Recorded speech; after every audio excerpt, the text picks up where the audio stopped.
Não deveria existir nenhum bilionário enquanto tem alguém passando fome. Não deveria existir nenhum bilionário enquanto tem alguém correndo o dia inteiro, ficando sem salário. Todos os meus funcionários recebem mais do que o piso salarial. A desigualdade social não é necessariamente um problema. Quando você fala pra mim assim, a desigualdade não é um problema, eu falo pra você que é, porque eu sou negra, mãe de 2, baixa renda, eu já recebi salário de R$ 1.700 e atualmente eu estou desempregada só trançando cabelo. Você tem noção da diferença que é ouvir essa frase e a dor, o peso que essa palavra ela tem, o peso que essa frase que você usou agora deu? Eu tenho muitas facilidades, mas não necessariamente eu fui mais feliz. Aliás, os consultórios psicológicos estão cheios de rico tomando antidepressivo. E por que as outras pessoas que vendem cursos assim não estão ricas? É uma questão de performance. Então 300 pessoas são competentes e 150 milhões de brasileiros não. Eventualmente eu vou te dizer que... Vocês ouviram? Não. A gente é incompetente ou preguiçoso. Eu posso terminar de falar? Por favor. Você tem 29 anos, eu tenho 53 anos. Eu trocaria 100% do meu patrimônio para ter a sua idade.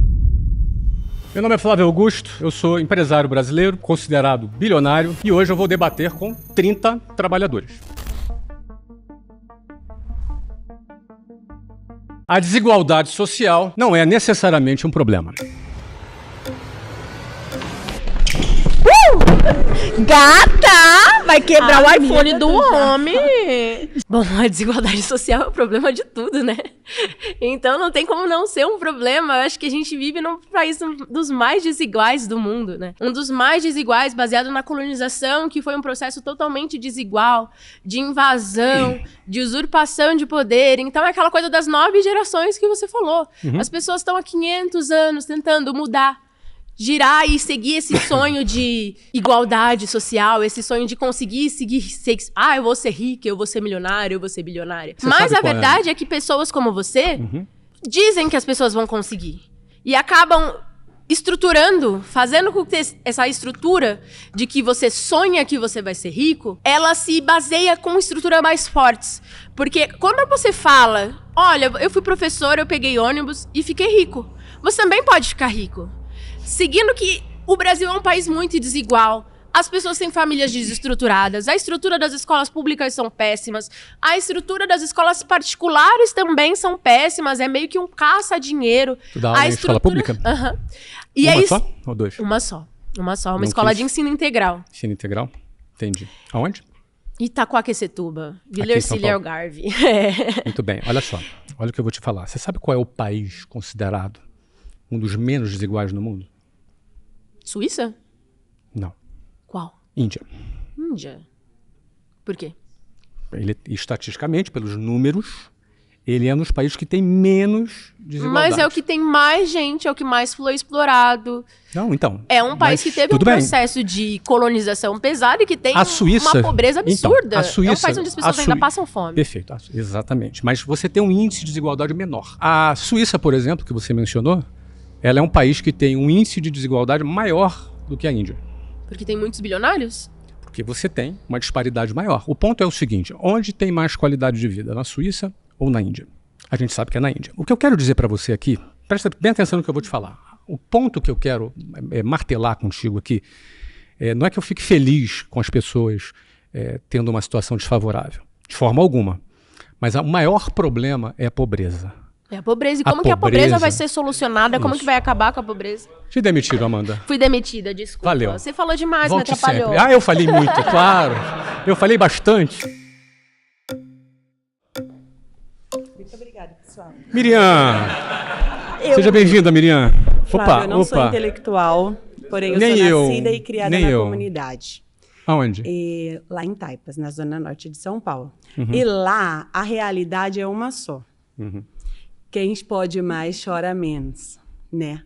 E você falou assim, que a desigualdade social não é um problema. E eu falo... A pobreza é o problema. Isso, é a pobreza o problema. E a gente está aqui hoje conversando contigo, não só para te apresentar o nosso lado, mas também entender o seu ponto de vista. E eu sou mãe de 2 crianças. Qual a idade? Um tem 4 anos e um tem 1 ano e 5 meses. Eu não tenho condição de pagar a escola particular e não é porque eu não quero. Eu sou transista, eu sou faxineira, eu sou professora do ensino infantil. Não consegui espaço, prestei concurso, passei na prefeitura, não consegui espaço para falar, para atuar na minha cena. E eu tenho uns filhos que precisam de mim. Então, a professora de ensino infantil teve que deixar lá o certificado guardado, fazer faxina, trançar cabelo, porque é a realidade que nos rodeia. O pai do seu filho é presente? É presente. Mas eu sou casada e atualmente ele trabalha de domingo a domingo. Ele faz o quê? Ele é entregador de água, Tá. trabalha no iFood, trabalha numa farmácia aos domingos. A jornada dele é árdua de segunda a sábado. E no domingo ele trabalha das 8 às 5 da tarde. A gente já tentou investimento, a gente já caiu em vários golpes, a gente busca de todas as maneiras. Eu tô falando da realidade. Eu não vou apresentar números porque eu não consigo. Eu só Tudo consigo bem. falar de mim. Tudo Eu, Miriam, aos 29 anos, mãe de 2 crianças, que mora na Zona Norte de São Paulo, que fez faculdade, continua fazendo. Me formei em pedagogia, fiz curso de transista, me formei, porque eu aprendi que se você começa e não termina, você não conquista. Mas eu comecei e terminei. Acabei não conquistando. E aí, tem certeza que a desigualdade não é um problema? Vamos lá. Uma coisa é a desigualdade, outra coisa é a pobreza. Eventualmente, você vai ter pessoas desiguais por vários motivos. Existe uma desigualdade que eu acho muito ruim, que é provocada pelo Estado. Você mencionou alguma delas aqui, por exemplo. A escola pública é ruim. Nossa colega aqui, Amanda, que veio aqui agora há pouco, ela é professora. Então, por exemplo, como é que uma criança da favela, uma criança da periferia, como eu, como você, estudando numa escola pública, ela vai conseguir competir com alguém que estudou nas melhores escolas de São Paulo? Não tem como competir. Não dá, olha, não dá para competir. E aí eu digo para você, a meritocracia pregada dessa forma, para mim é uma falácia, é um absurdo. Mas então, uma questão que eu falo só para concluir, Miriam. Agora, existe uma outra desigualdade que ela é orgânica, ela é natural. Por exemplo, você está fazendo faculdade, é dedicada, fez faculdade de pedagogia, super dedicada, fez o curso de transista, tá no seu corre para melhorar de vida, porque você disse que você tem que ir até o final. E as pessoas que desistem? Tem gente que desiste. E quem não desiste, mesmo assim, não conquista, não alcança o espaço. É sobre essa verdade que a gente está aqui falando. Miriam, porque eu vim até você, porque eu tô aqui, eu tô no dia a dia, eu sei o que é cargo horário, Miriam, eu sei o que é transporte público, eu sei o que é ter o certificado na mão. Olha o que eu vou te falar. Quando você fala para mim assim, a desigualdade não é um problema, eu falo para você que é, porque eu sou negra, mãe de 2, baixa renda, eu já recebi salário de R$ 1.700 e atualmente eu estou desempregada só trançando cabelo. Você tem noção da diferença que é ouvir essa frase e a dor, o peso que essa palavra ela tem, o peso que essa frase que você usou agora deu. Essa frase... Impacto, é de grande impacto. E eu não sou uma pessoa assim de números, não me fale de números. Não vou falar de números não, Miriam, o que eu quero dizer pra você... Flávio, o que eu vim falar com você aqui hoje é, você tem as suas verdades, eu tenho as minhas, porém a taxação seguida de verdade e coerência, impactando sim com força aos bilionários, pode ser bem utilizado não só em questão de saúde, que já foi dita aqui, mas também em questão de espaço para quem não tem voz. E nós de baixa renda, nós não temos voz. Então, eu entendo. Eu também fui de baixa renda. Eu fui uma pessoa de baixa renda também. Entendo perfeitamente o que você está falando. Estudei em escola pública. Entendo o que você está falando. Agora, o que eu teria para dizer para você, que está buscando, não desiste. Você vai conseguir. Não desiste do seu projeto. Não desiste de dar uma vida melhor para os seus filhos. São 2 meninos? 2 meninos, o Álvaro e o Kenai. Álvaro e o Kenai. Você acha que o Álvaro e o Kenai merecem a sua dedicação? Merecem. Então, eu digo, por isso eu vou dizer um negócio diariamente. Mas eu vou dizer um negócio para você, Miriam. Isso aqui está gravado, sendo assistido por milhões de pessoas. Não desiste. Se todos os dias várias pessoas tentam e não conseguem, ela não pode desistir. Não espere que vai ser o Estado que vai resolver para você a sua vida. Não, eu não acho. Não espere, porém, não espere. Eu acredito que o quê? Essa taxação, ela vai vir com mais impacto. O assunto não é... Eu acredito eu já falei, olha só, eu já falei que concordo com a taxação. Sim. Só que, assim, você está falando da democracia, a gente está falando de tudo aqui, também estamos falando de muitas diferenças, porém que vai tirar um pouco dessa diferença, Flávio. Falando de mulher para homem, eu vou falar bem séria para você, vai diminuir essa diferença, esse vácuo mas tá tudo bem. Entre a minha minha situação e a sua vai diminuir um pouco eu acho... esse buraco. Sabe a ponte pra gente poder passar? Sim. Miriam, a gente vai poder passar pela mesma ponte. Eu penso o seguinte, minha querida. Quem ganha mais dinheiro pode pagar mais imposto, não tem problema. Agora, o que eu quero dizer pra você é que se você continuar perseverando, você tem 29 anos. 29. Eu trocaria. Eu tenho 53. 53. Não parece. Obrigado. Você tem 29 anos, eu tenho 53 anos. Eu trocaria 100% do meu patrimônio para ter a sua idade. Eu pegaria tudo que eu tenho, que é bastante, e trocaria. Faz inveja não, por favor. Eu trocaria pela sua idade. Eu gostaria de ter 29 anos. Sabe por quê? Com o conhecimento que eu tenho, com o que eu aprendi ao longo da minha vida, tudo que eu aprendi no meu trabalho, nos meus negócios, eu faria tudo de novo. Ainda teria a juventude que você tem. Você tem algo que eu não tenho mais, eu não tenho mais a sua juventude. Você entende? Eu daria os meus bilhões pelos seus 29 anos. Infelizmente, isso não é possível. Agora, uma coisa é possível, Miriam, uma coisa é possível. É possível você aprender algumas ferramentas e com o conhecimento que você tem, você melhorar de vida. Não sei se você vai ser bilionária, se você vai ser milionária, mas melhorar de vida. Você mora na comunidade até hoje? Atualmente, sim. E lá eu atendo a domicílio e muitas das vezes, né, na minha casa, mesmo então, para poder economizar um pouco e poder suprir as necessidades. A minha avó, ela foi lavadeira. Ela criou minha mãe e meus 2 tios lavando roupa. Abandonada pelo seu marido. Ela abandonada pelo seu marido, ela lavando roupa criou meu pai, criou minha mãe e os meus 2 tios. Então eu entendo perfeitamente a sua realidade.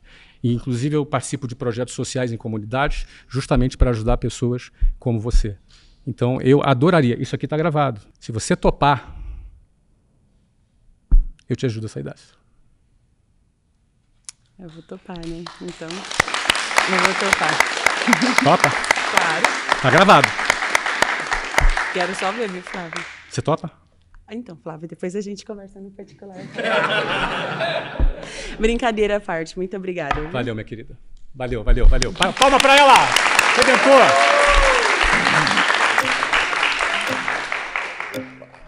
E aí, você é o... Rony. Meu nome é Rony, eu sou professor de História, Sociologia, Geografia. E hoje eu estou aqui porque eu acho que esse tema é importantíssimo para que as pessoas conheçam pontos de vista diferentes e consigam, com isso, tirar a sua própria conclusão, né? Rony, vamos lembrar que o tema é a pobreza, desigualdade versus pobreza. Desigualdade não é um problema, né? Deixa eu te dar um número, já que eu gosto de número. Eu não falei número em respeito a Miriam, mas um número para você refletir, tá? No início do século XIX, nós tínhamos cerca de 80% a 90% da população mundial vivendo em extrema pobreza. Hoje, nesse momento, cerca de 9% da população mundial vive em extrema pobreza. Isso significa que, desde o século XX até hoje, as coisas melhoraram bastante. Tá, então a renda per capita média no mundo era de $2.000. Hoje é de $14.000. Eu vou te dar um número... Então, só para a gente falar, só para a gente colocar a disparidade entre a desigualdade e entre a pobreza. Eu vou te dar o número do Brasil. Fique à vontade. No final do século XIX, não vou te dar o número exato, tá? Porque não tem. Agora que a gente tem muitos dados na cabeça. Não precisa ser exato. Mais ou menos mais de 80% da população brasileira era analfabeta, tá? E por que eu estou dizendo sobre analfabetismo e a questão é a pobreza? Porque, assim, nós temos no Brasil um problema muito sério de educação. E esse problema, ele passa por questão... Se eu posso linkar isso com a questão... Tá? Eu posso linkar isso com a questão dos milionários no Brasil, sim. Por quê? Porque nós temos uma classe, não estou falando... Você, pessoa, estou falando de uma classe. Porque nós estamos aqui representando uma classe, a classe trabalhadora. Existe uma classe de milionários no Brasil que fazem um máximo de esforço para que as pessoas menos favorecidas continuem ignorantes. De que maneira? Eu não acredito nisso. Eu acredito e vou te dizer como. De que maneira? Sabe como? Através das negociatas. Então, mas eu estou falando da classe política. Ah, tá. Não. Não, calma, mas a classe política... Quantos milionários tem no Congresso Nacional? Tem vários. Tem vários? Não, tem a grande maioria. Não sei se é a grande maioria, mas tem de vários. Milionários. Esses milionários, eles fazem um esforço máximo para que as políticas públicas não atinjam a população menos favorecida, porque o povo que passa fome, ele não dá trabalho nenhum. O povo que pensa... Esse sim Deixa eu te dá fazer um trabalho. contraponto por causa do tempo, tá? Sim. Deixa eu fazer um contraponto por causa do tempo. Para o empresário raiz, eu vou dizer que existem 2 tipos de empresário. O mamador de teta do Estado, Sim. é o que se instala ali junto com os políticos, com o Estado, fazem os esquemas dele, desvia dinheiro, rouba, você entendeu? Vota em leis que são favoráveis a ele. Esse é um tipo de empresário. Para mim, eu não respeito esse tipo de empresário. Que bom. Tá? Isso eu chamo de mamador de teta. E tem um outro tipo de empresário, que é o empresário que produz, que trabalha, que investe, bota o dinheiro dele, trabalha pra caramba. É o cara que contrata uma pessoa, contrata 2, daqui a pouco ele contratou 1000 pessoas, ele gera emprego, ele gera renda. Só para você ter ideia, 70% dos empregos formais no Brasil são gerados por micro e pequenos empresários. Disso eu sei. Esses são os micro e pequenos empresários. Então, só para concluir, esse empresário, que é o empresário, ele quer que a população tenha renda maior, meu amigo. Sim, porque quanto mais, maior... senão não vou conseguir... Só para concluir. Assim. Eu te dou mais um tempo. Quanto maior for a renda, melhor para o empresário. Ele vai vender mais o produto dele. Ele vai vender mais o serviço dele. Você entendeu? Então, mas o que acontece? A parte dos os empresários que eu estou falando não são os microempresários. E não são empresários como você. Tá falando mamador de teta? Tô falando de empresários que fazem um lobby lá em Brasília. Isso aí eu não respeito. Não, então, sim, mas a gente está discutindo aqui os milionários do Brasil. Não, mas... Eu não respeito esses caras. Os milionários do Brasil, eles estão lá em Brasília fazendo lobby para que o pobre continue ignorante. Grande parte dos problemas estão lá em Brasília, meu amigo, você pode ter certeza. O mundo é um lugar bem melhor com bilionários. Oi. Tudo bem? Tudo. Fui teacher de inglês e montei uma franquia. Não consegui chegar a bilionária. Fali como milionária. Porque os 25 teachers ganhavam muito menos no piso salarial e eu não conseguia dormir. Como que você consegue fazer isso? Mas está falando dos meus professores? Uhum. Os meus professores ganham mais do que o piso salarial. Todos eles, sem exceção, ganham mais do que o piso salarial. Mas você pagava menos do que o piso salarial? Não, normal. Mas você acha que é possível ser bilionário se não for assim, com CLT, com piso salarial, lucrando em cima desse serviço? Claro, com certeza. Não é todo empresário, quando cria o seu negócio, se ele não tiver uma remuneração atrativa, principalmente para as pessoas que ele quer atrair, ele vai perder os principais talentos. Então, uma das formas de você atrair os melhores talentos é remunerando melhor. Agora, é óbvio, né? Eu não estou aqui para falar em nome dos empresários brasileiros. Eu falo aqui pela minha prática. Todos os meus funcionários recebem mais do que o piso salarial. Então o mundo com mais milionários não vai precisar de muito mais pessoas ganhando 4 dígitos? O número com mais bilionários? Para ter mais bilionários. Tá, eu imagino que você me faz essa pergunta presumindo de que a riqueza seja um recurso finito. É isso que você pensa? Ou seja, se tem gente ganhando muito, necessariamente você vai ter pessoas ganhando menos? Essa é a sua lógica? Só dá para ser bilionário assim, ganhando na Mega Sena, casando ou nascendo ou em cima de CLT, ou tem outro jeito de ser. Ganhando na Mega Sena não dá para ganhar, não dá para ser bilionário. Nenhum prêmio de Mega Sena paga R$1 bilhão, não é? Qual foi o outro que você falou? Casando ou nascendo. Casando dá. Se você casar com um bilionário, você automaticamente vai ser bilionário. Mas eu comecei, isso aí não é uma verdade, porque eu comecei do zero, eu sou uma pessoa da periferia, sou uma pessoa... Seus colegas te demitiram.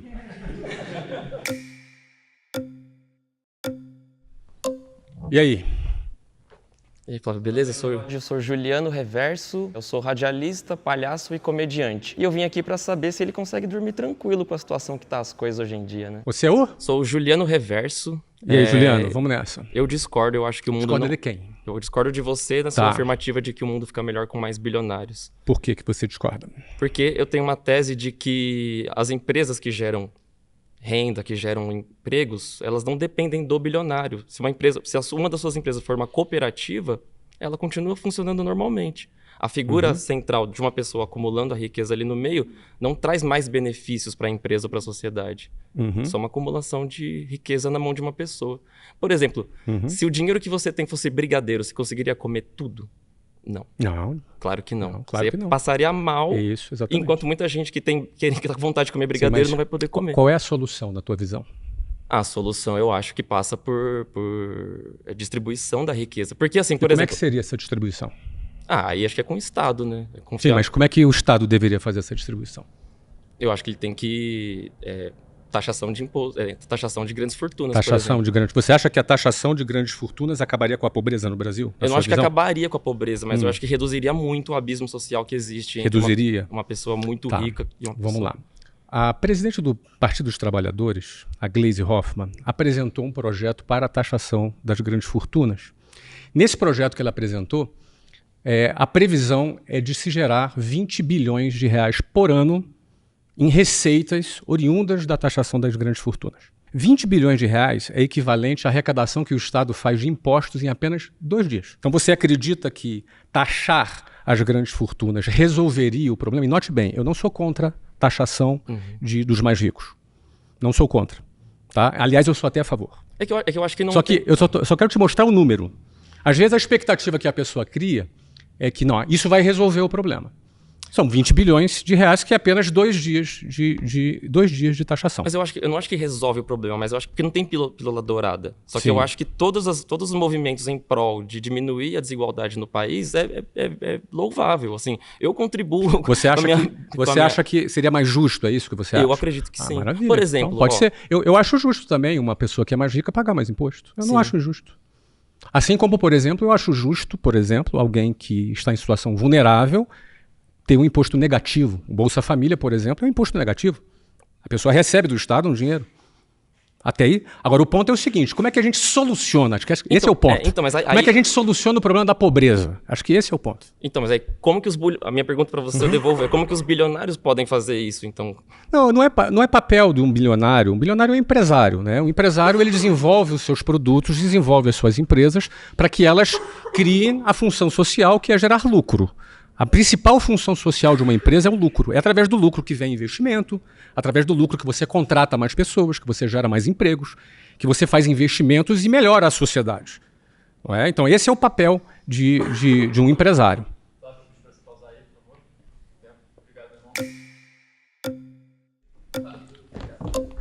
Desculpa.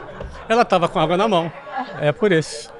Você tá bem? Me lembra o teu nome? Gabi. Oi, Gabi. Então, eu acredito que bilionários não deveriam existir, porque eu acho que isso é imoral numa sociedade tão desigual que a gente vive. Quando talvez se a gente estivesse numa sociedade utópica, que a gente não tivesse desigualdade social, gente passando fome, gente sem saneamento básico, talvez pudesse ser uma questão ter bilionários. Eu não sou contra as pessoas serem ricas, não sou contra as pessoas desfrutarem de... lençóis com muitos fios e luxos e tá tudo certo, as pessoas trabalham para isso e tá tudo bem. A questão é, no mundo que a gente tem, que é tão desigual, você acha realmente que tudo bem ter bilhões concentrados? Vamos lá. Você disse que tudo bem a pessoa ser rica. Sim. Qual é o limite? Quantos milhões? Vamos falar em números. Não sei. Qual é o número que você acha que é tudo bem? Eu acho que, assim, para mim... Sim, mas tudo bem, não tem certo ou errado. Qualquer dinheiro a mais que eu tenho já é rico. Ótimo, mas não tem certo ou errado. Sim. Mas vamos tentar, só para a gente, na nossa conversa aqui, fazer de conta que não tem ninguém nos assistindo. Quantos milhões você acha que... Se a gente fizesse, por exemplo, o teto do bilhão. Tipo, chegou no bilhão, a gente não pode passar desse teto. Imagina quanto dinheiro, em vez da taxação. Tudo bem. Mas o que você acha que é moral? Você disse que você achou que o bilionário é imoral. O que é moral para você? Qual é o número? Moral é não ter gente passando fome, para mim. Mas aqui, eu entendo. Eu sinceramente, eu participo de muitos projetos sociais. Eu acho que existirem ainda pessoas passando fome é lamentável ainda em pleno 2025. Eu concordo com você. Mas eu estou buscando você para refletir comigo o que seria moral na sua visão. Quantos milhões de reais seria moral e a partir desse tantos milhões seria imoral? Eu penso que se a gente batesse 1 bilhão já seria imoral pra gente... Porque eu jogaria na minha cabeça de uma pessoa não economista, tá? Porque eu não sou economista. Não, tudo bem, claro. São aproximadamente 300 bilionários no Brasil, não é? Uma conta mais ou menos dessa. Não sei bilionários brasileiros. Brasileiros, isso. Eu não sei se é exatamente esse número, mas é por aí. É mais ou menos isso, Se essas pessoas não acumulassem mais de 1 bilhão, se esse dinheiro fosse todo revertido para o governo, a gente poderia ter muito mais políticas públicas e políticas sociais. Ótimo, ok. Eu vou falar sobre o dinheiro revertido para o governo antes que o pessoal te demita, porque eu quero falar que esse assunto é muito bom. Esse assunto é muito, muito bacana, tá? Eu queria ainda bater no ponto da moralidade que você colocou. Você considerou imoral. O que seria moral?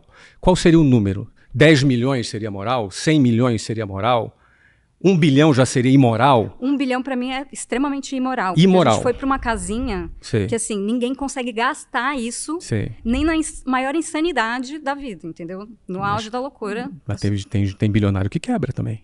Mas é porque não soube administrar, acredito que não seja o seu caso como empresário bem-sucedido. Não é o meu caso, não é o meu caso. Mas você soube fazer, vocês têm dinheiro infinito. Não é infinito também. É infinito, mas... uma máquina de dinheiro. Não, é muito dinheiro, eu sei, é muito dinheiro. É muito dinheiro. E quem sabe fazer, ele faz muito mais. Sim. Que esse é o ponto. Eu queria bater nessa questão da moralidade, porque quem é que decide o que é moral, o que não é moral? Qual é o número? Como é que a gente define esse ponto? Esse é o primeiro ponto. O segundo, é difícil a gente saber. Não tem como a gente ter alguém arbitrando, isso aqui é imoral, isso aqui é meu. Né? Até porque você pode dizer, olha, 10 milhões é ok, 11 milhões já é imoral, mas de repente outra pessoa acha que 10 milhões é imoral, que é muito dinheiro. Então a gente vai ter o quê? O Estado arbitrando sobre a nossa vida? Deixa agora, só para completar, desculpa, a questão do Estado. Será que o governo ele é o que é capaz de promover a justiça social conforme a gente deseja? Tem muitas falhas no nosso sistema. Então, pensa comigo. Se a gente pegasse 100% do patrimônio de todos os bilionários do mundo, não, brasileiros, vamos pegar os brasileiros. Vamos de Brasil. Todos os bilionários brasileiros. Daria 5 meses de arrecadação do governo. Não, é uma conta diferente. Na verdade, se a gente pegar todo o patrimônio dos bilionários brasileiros, a gente consegue fazer uma conta de acabar com a miséria anualmente, tem um valor anualmente, mas existe essa máquina de dinheiro infinita. Não é que não acaba. E o dinheiro não é infinito. É isso que eu quero te dizer.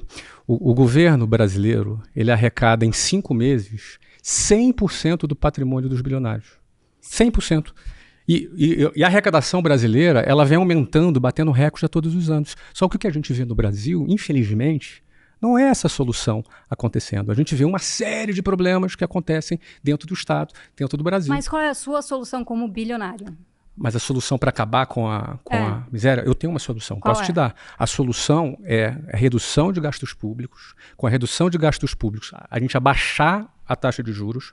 Abaixando a taxa de juros, a gente tem muito mais estímulo na economia para as empresas contratarem mais pessoas, investirem mais pessoas, aumentarem os salários, aumentarem os empregos e o Brasil como um todo, ele enriquecer aumentando os salários. Mas você não acha que, assim, por exemplo... A gente está falando de um cenário um pouco utópico. Não, isso não é utópico. Porque utópico é o contrário. É uma pirâmide que nunca vai dar certo. Porque, assim, essas pessoas... gerar emprego e tudo mais... O emprego é sempre um valor... Eu acredito que nas suas empresas... Ninguém seja bilionário, que nem você. Não, claro que não. E eu acredito que se tiver alguém milionário ali... um gerente, tem alguns milionários, isso. Enfim, isso. De alguma... Alguns que começaram do zero e hoje são milionários. Mas acredito que ninguém que faça faxina... nas milionária não tem sejam. Como. Não tem como. Entendeu? É isso que eu tô falando. É sobre discrepância de valores. Mas Ninguém deveria acumular tanto dinheiro. Mas na sua ideia, uma pessoa que faz faxina deveria ser milionária? Eu acho que ela deveria, pelo menos, ela ter o mínimo digno para sobreviver. Concordo com você. Enfim, para poder estudar, para não ser faxineira se ela não quiser. Mínimo? O mínimo? Eu não sei quanto que a gente tá no Brasil. Tá. 1, 2, 3 e... Desculpa. O problema é o copinho.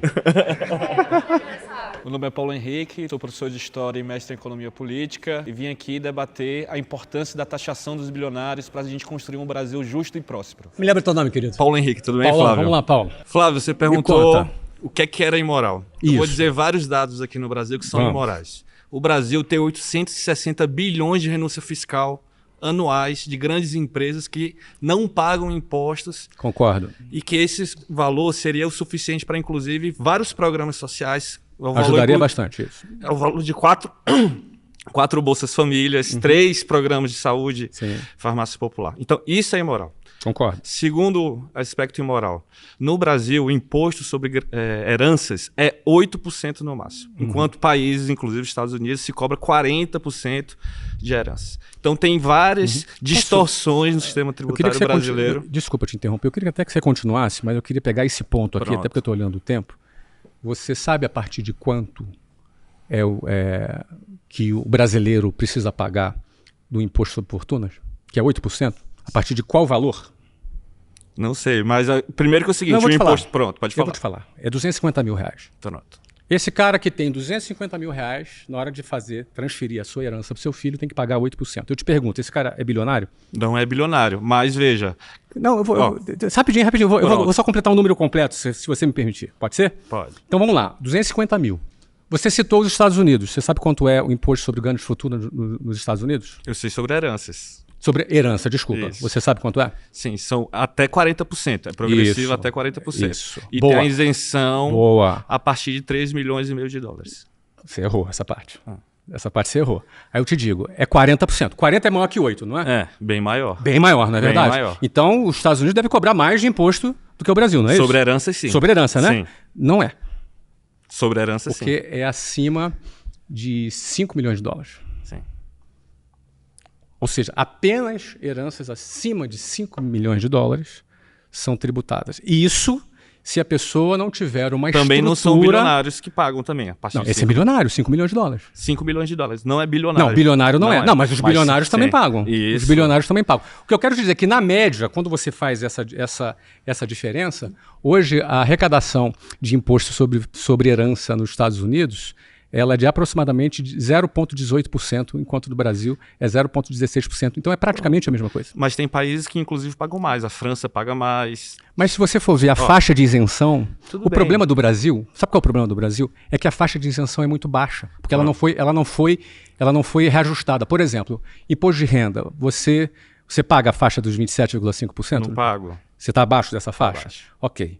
Você está abaixo dessa faixa. Mas se você ganhasse, Agora, por você exemplo... concorda que é justo que os trabalhadores que ganham até 5 mil reais sejam isentos no imposto de renda? Eu acho super justo. Você acha que, inclusive, os que ganham mais de 50 mil deveria pagar mais? Claro que então, é. você tem concordância, inclusive, com a proposta que a presidenta do PT enviou para a Câmara. Mas eu não discordo. Eu não discordo que quem ganha mais tem que pagar mais. E também não discordo, até porque, se você for analisar, a faixa de isenção, antigamente, se eu não me engano, era R$ 1.800. Só que era R$ 1.800 30 anos atrás. Com salários maiores. Com salários menores. Só que a inflação foi comendo o poder de compra da população. Agora eu te pergunto, por que essa faixa de isenção não reajustou e a classe média e os pobres estão pagando mais impostos? Na verdade, a proposta agora é para pagar menos impostos. Eu sei, querido, mas sabe por que eles pagam? Sabe por que eles pagam? E entrou vários governos e eles nunca mudaram isso? Porque precisa financiar o Estado. Eu sei, mas então que está sendo... Mandou bem, garoto! Dinheiro não traz felicidade. Valendo. Cheguei. Os cavaleiros na frente. Filha da Flávia, tudo bem? Você tá bem? Tudo ótimo. Eu acho que dinheiro em certas partes traz muita felicidade, porque vai trazer uma estabilidade para sua família. Você discorda de mim, então? Sim. Porque o que acontece? Em certas partes, se você tá numa situação, como muitos aí às vezes tá desempregado, sua família não vai bem, você não vai bem emocionalmente, então outras coisas. Então foi um tema que eu estudei sobre outras coisas e meio que me comoveu, porque eu trabalhei 11 anos numa empresa, vestindo a camisa, trabalhando no feriado, o aniversário dos meus filhos, e terceirizada. E o cara tem um patamar alto. Então o que acontece? A partir do momento que eu gerei muito tempo de casa para ele, o cara me deu 2 meses de férias, me deu uma justa causa, e eu tô na justiça até hoje. Então eu tô trabalhando com atuação, sempre trabalhando. Justa causa por quê? Justa causa indevida, não alegou, mas porém, o que acontece? Inventou qualquer coisinha, pagou Você vai ser reintegrado, vai receber tudo. Não, mas pagou a primeira audiência, pagou um juiz corrupto e foi por debaixo dos panos. Tô tendo que recorrer. Não, vai pra segunda instância que você ganha. Então, assim, a partir desse momento aí, minha vida virou ao avesso. Porque o que acontece? Começou a faltar as coisas dentro da minha casa, entendeu? Me emocionei, desculpa aí, pessoal. Tudo bem. Porque daí você pensa assim, pô, até um momento eu tava estável, com um salário bacana, levando meus filhos para passear, levando a família, e automaticamente esse bilionário, com essa sacanagem... Ele é bilionário? Ele tem dinheiro, tem muito dinheiro. Não é Perto bilionário. de mim ele é um bilionário, mas ele tem várias empresas. Sim. Daí automaticamente ele passou a rasteira em mim, eu tô pagando aquele veneno dependendo da justiça, que é lenta, trabalhosa e aumentou-se injusta. Defensor público, você tá? Sim. Então, contratei advogado tudo, mas mesmo assim a gente sabe que tem debaixo dos panos. Quantos anos já faz isso? Tem poucos meses, mas já teve a primeira. Então, o que acontece? 11 anos. Então, o dinheiro traz felicidade, porém, por quê? Porque eu tinha um mundo às minhas mãos. Poderia, meu filho ficou doente, vou levar num convênio e tal. Como muitos não têm. Então, ultimamente, se você não tem dinheiro, você praticamente é esquecido, você não é nada, você não tem valor. Então, o homem ultimamente, não o homem, só todo em geral, só vale o que tem. Porque Me lembra teu nome, por favor? Sim, Rafael. Rafa, é o seguinte, cara, vamos lá. Primeiro é o seguinte, cara, lamento muito essa situação. Isso impacta a tua família, impacta, enfim, né, toda a tua condição. Estrutura, tudo. Estrutura, e eu vi que você estava emocionalmente mexido porque isso foi muito recente. Sim. Mas se prepara, vai levar uns 5, 6 anos esse negócio. Sim. É o tempo que vai levar. Só que é o seguinte, você vai ser reintegrado, vai receber tudo retroativo, isso é uma coisa milionária. Sim. Talvez você fique milionário nessa ação. Sim, amém. Você entendeu? Sim. Porque se fez sacanagem, eu vou te falar, a Justiça do Trabalho, eu não tenho nada a reclamar da Justiça do Trabalho. Eu tenho milhares de funcionários, sou empresário há 30 anos. Na maioria das vezes, tem poucas vezes que ela vai ser injusta. Eu nunca sofri injustiça por justiça. Eu passei por esse passo, né? Pois é. Então, assim, primeiro você tem que setar a tua expectativa de que isso é uma batalha de 6, 7 anos. 5, 6 anos. Sim. E vai levar esse tempo, mas na minha visão, pelo que você falou aqui, acho que você vai ganhar isso daí. O que você tem que fazer é se recompor emocionalmente agora e recomeçar a tua vida, cara. É o que eu tô fazendo, eu tô correndo atrás. Agora, eu sou músico nos finais de semana, né? O que você toca? Eu toco cavaquinho, banjo, violão, canto também, componho, entendeu? Então eu tô procurando várias portas, o que tá me ajudando. Mas na vida corporativa, o que você faz? Sim, corporativa era segurança. Era segurança, trabalhei em várias áreas. Então o que acontece? O dinheiro sim traz felicidade. Então, sobre esse tema, o que eu queria dizer para você é o seguinte. A falta de dinheiro, o endividamento, ele te traz muitos problemas. Sim. Muitas causas de separação vêm por causa da grana. Mas o ponto do dinheiro, deve ser inusitado ver um bilionário dizendo que dinheiro não traz felicidade. Sim, com certeza. Porque eu sou feliz, cara. Eu me sinto um cara feliz. Mas eu já era feliz antes de ter dinheiro. Eu tive uma avó maravilhosa, que em 2021 nos deixou. Fui criado por ela. O sentimento. Você entendeu? Ou seja, eu tive uma criação com amor. Eu tive esse privilégio de ter tido uma família estruturada. Sim. Então eu sempre fui feliz. Não sou mais feliz hoje. E eu faço questão de dizer isso porque muita gente corre atrás da grana achando que ela vai te trazer felicidade. A felicidade não está no dinheiro. Agora, não vamos ser hipócrita. Sim. Ganhar dinheiro é bom. Maravilhoso. Tá? Te traz estrutura, te traz liberdade e te traz principalmente a condição de você ajudar a tua família. Sim. Tem filho você? Tenho 2. 2 filhos, né? Acabou, né? Ah, maravilha. Valeu, garoto. Obrigado. Força aí, tá? Valeu. É meu amor. Me diga, minha querida. Dinheiro traz felicidade. Dinheiro traz felicidade quando você tem filhos e você compra brinquedos para eles. Dinheiro traz felicidade quando você tem um parente doente no hospital e você precisa de uma cirurgia rápida num hospital particular. Que a gente sabe que o SUS é um dos sistemas que mais demora. Então, quando você tem dinheiro, no seu caso, que é milionário, eu acredito que seus filhos não passam pelo SUS, não. Porque você tem médicos particulares que o dinheiro paga, não é isso? Dinheiro traz felicidade para pessoas que precisam de uma casa, dinheiro traz felicidade para aquelas travestis na rua que não têm trabalho e recebem dinheiro na mão trabalhando com programa, né? Isso traz felicidade para elas naquele momento, né? Porque o dinheiro ajuda elas de uma forma que outra forma não ajudaria, sabe? E deixa eu te colocar um outro ponto de vista. Tudo isso que você falou é facilidade, não felicidade. O dinheiro, ele traz facilidade. Eu poder contratar um médico para o meu filho quando ele precisa é uma facilidade. Eu poder botar ele numa escola boa é uma facilidade.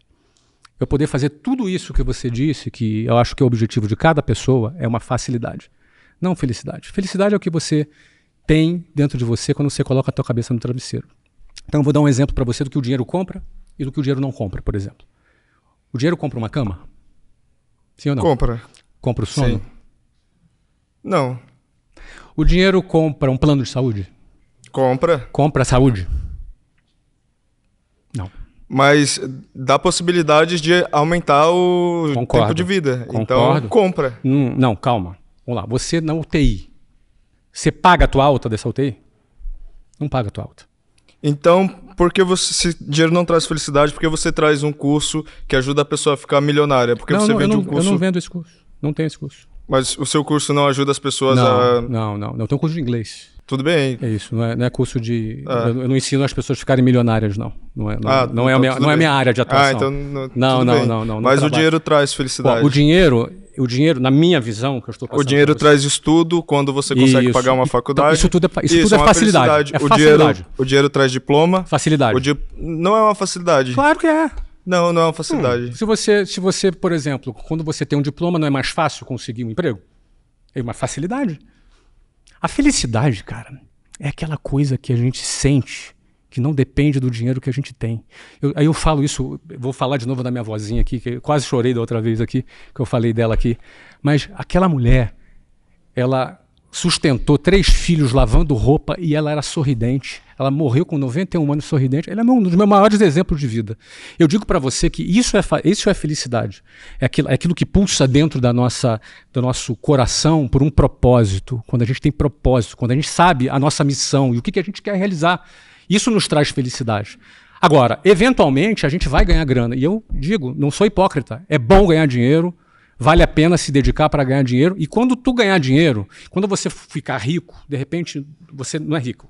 Você não é rica. Não, com certeza não. Tá legal. Olha o meu cabelo aqui. Mas como é que é o cabelo de rico? Não sei, mas não é assim. Não. O cabelo de rico é assim pra vocês? Não. Então tá legal. Então, se um dia você ficar rica, como é que é o tratamento que eu te uso? Me desculpa, minha ignorância aqui. Eu sou drag queen. É ele ou ela? Ele ou ela. Então tá bom. Obrigado. Então, o que acontece? Na hora que você ficar rica, sabe o que vai acontecer? Você vai concluir isso que eu tô falando. Eu falei, caramba, eu tenho muitas facilidades, mas não necessariamente eu fui mais feliz. Aliás, os consultórios psicológicos estão cheios de rico tomando antidepressivo. Cheio de gente com problema existencial, sentindo a dor da existência. Isso não depende da tua carteira. Você pode ter uma carteira cheia de dinheiro ou vazia de dinheiro e você vai ter essa ânsia pelo teu significado da sua existência. A felicidade, ela tá aí. Se o dinheiro não traz felicidade, por que a gente trabalha? Obrigado, pessoal. Só passa o tempo aí, por favor. Obrigado, meu amor. Obrigado, tá? Beijo. Obrigado, gente. E Amanda, o que você acha? O dinheiro traz felicidade ou não? Se dinheiro não traz felicidade, bora acabar com a escala 6x1. Se dinheiro não traz felicidade, bora taxar as grandes riquezas. Tem escala 6x1 Se dinheiro não faz felicidade... Então, você sabia que na minha empresa não tem escala 6x1? Ainda bem. Eu vou dizer um negócio pra você. Aliás, eu vou dizer um negócio pra você, voltando na desigualdade, Amanda. Amanda! Desculpa, Amanda. E aí? Eu vi você gravando ali. Você é poeta, não é? Sou poeta. Faz uma poesia pra mim. Vai lá. Ai, assim, de graça? De graça, assim, pra todo mundo, assim. Agora eu ficaria feliz, vamos lá. Mas se você pagasse... Mas 10 segundinhos, 10 segundinhos, vai lá.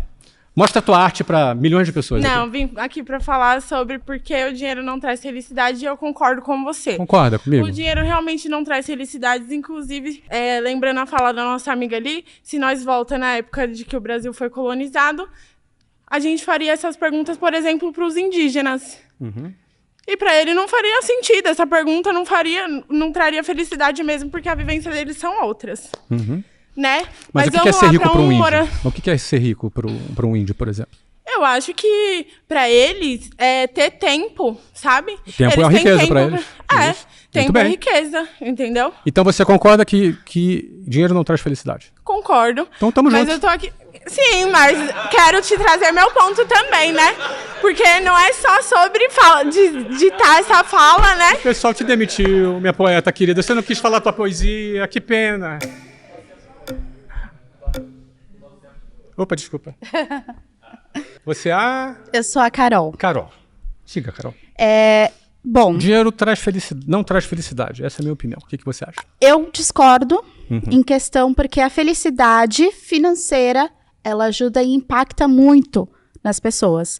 As pessoas, elas têm propósitos, porém, elas se perdem por tanto da questão do capitalismo, por tantas questões psicológicas, por tantas desigualdades sociais. Você é capitalista, sim ou não? Não. Não. Então, o capitalista está te dizendo que o dinheiro não traz felicidade, você discorda. Mas no sentido de que, quando as pessoas não têm esse berço ou essas chances que muitas pessoas têm, elas acabam sim se tornando infelizes. Que chances, por exemplo? Só para eu entender. voltando no papo da desigualdade social, por exemplo, nem todo mundo tem as mesmas oportunidades. Certo. Quando elas não têm as mesmas oportunidades, elas acabam passando por situações que as deixam infelizes. Verdade. E aí, quando elas conseguem algum projeto, ou algum trabalho, ou algum sucesso na vida, e que trazem um retorno financeiro para elas, em algum momento, sim, elas se sentem felizes financeiramente. Então, para mim, Então, em parte da felicidade, deixa eu te dar sim. um ponto, muito interessante seu ponto. Na minha visão, você está confundindo a felicidade com contentamento. Tá? Felicidade é uma coisa, contentamento é outra. Ou seja, contentamento é uma coisa pontual. Arrumei um emprego novo. Ai, fiquei contente. A gente até fala, fiquei feliz. Mas, na verdade, esse feliz aqui, semanticamente, é o significado de contentamento. Você ficou contente. Obviamente, várias pequenas coisas que vão acontecendo na nossa vida vão nos deixando contentes. Mas a felicidade é algo que está numa camada superior. Sim, acima mas do contentamento. Concordo entendeu? com você. Tanto é que eu acho, por exemplo, que é possível que uma pessoa camponesa que trabalha no campo seja, muitas vezes, muito mais feliz do que um bilionário. Concordo com você nesse ponto. Porém, quando a gente pensa nessa sociedade que a gente vive, muitas outras pessoas elas dependem de muitos outros fatores e muitas camadas para ficarem felizes também. Porque a felicidade ela é subjetiva para cada um. O que é feliz para mim não é para você.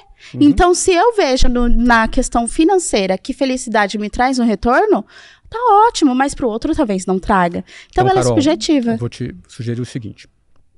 Minha experiência pessoal, me sinto tão feliz hoje quanto eu era quando eu era pobre. Tão feliz. Não sou nem mais e nem menos. Agora, óbvio, hoje eu tenho a oportunidade de ter várias facilidades na minha vida. E situações que me deixam muito contente que também contribuem com a minha vida. Exatamente. Mas eu vou te falar uma coisa. Eu vou torcer que você fique rica um dia. E você lembra assim, Flávio, eu tô tão feliz quanto eu era. Mas eu já sou feliz, mas eu digo em questão da felicidade financeira, entende? Mas isso é contentamento. Porque cada um tem um jeito de pensar e muitas pessoas elas acabam ficando tristes por conta da falta da riqueza ou por conta dessa falta que precisa. Então elas ficam infelizes por esse motivo. Elas ficam chateadas, né? Mas elas não estão felizes. Aqui a felicidade está no outro. A gente tá divergindo na definição da felicidade. Porque, como eu disse, a felicidade ela é subjetiva, não é? Tudo bem. Entende? Eu vou torcer que você fique rica e fala assim pra mim, Flávio, eu estou feliz igual. Mas eu já sou feliz, Flávio. Então, isso que eu tô te falando. Não tem como o dinheiro não trazer felicidade. Ele traz a felicidade. Ele completa a felicidade para algumas outras pessoas. Sugiro ganhar bastante dinheiro, depois vir me contar. Amém. Tá bom? O sucesso é uma ciência exata que todo mundo pode aprender. Já era. Aceitei. Minha bunda é mais magrinha. Não, perdeu. Você vai encampar essa? Perdeu. Oi. Me lembra seu nome. Amanda. Seja bem-vinda. Vamos falar sobre sucesso. Bom, eu sou professora de inglês também. Uau! Eu pago 27% de imposto e... Você concorda que todo professor devia ter isenção de imposto de renda também? Esse é o problema. Tá todo mundo buscando a sua isenção, concorda? Concordo. É o empresário buscando a sua isenção, é o professor buscando a sua isenção.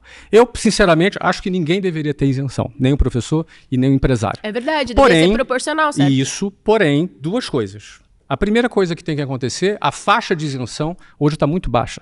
Então hoje quem é classe média, média baixa, porque tem esse detalhe, o que é classe média hoje? Pois é, o que é classe média? O que o IBGE, exatamente, o que o IBGE diz que é classe média, ele diz que até R$8.000 é classe média. Eu, sinceramente, se você for ver uma família com 2 filhos pagando escola para filho... Pois é. Então a classe média hoje... Agora, esse cara ainda paga 27,5% na fonte. E é injusto, né? Muito injusto. A importância da taxação das grandes riquezas não é uma coisa que fizeram num projeto agora. É constitucional. Então, a Constituição devia ser regulamentada e seguida. O problema é que é desigual. Não deveria existir nenhum bilionário enquanto tem alguém passando fome. Não deveria existir nenhum bilionário enquanto tem alguém correndo o dia inteiro, ficando sem salário. Existem empresas que, inclusive, os donos são bilionários, que fazem golpes e golpes para explorar o trabalhador. Então, enquanto tem alguém bilionário, quer dizer que tem alguém explorando a classe trabalhadora. E pode ser, eu pago muito bom o salário do meu trabalhador, ele dá o sangue pela firma, mas ele ganha 5 mil reais por mês. O que uma família hoje em dia, mesmo com um ótimo salário, que é considerado muito bom de 5 mil reais por mês, pode fazer com 2 filhos? Nem estudar no WhatsApp não consegue. É verdade, não consegue. Mas vamos tentar a gente voltar para o tema, que o sucesso é uma ciência exata que todos podem aprender. Acho que esse é o nosso tema desse segundo. Para não deixar, antes de eu entrar nesse tema, só para dizer para você, e eu vou repetir, o dinheiro não é finito. A produção de riqueza, ela não é finita. Como as pessoas acham que ela é finita, isso é um erro. Elas acham que se alguém ganha muito, alguém vai ter que ganhar pouco.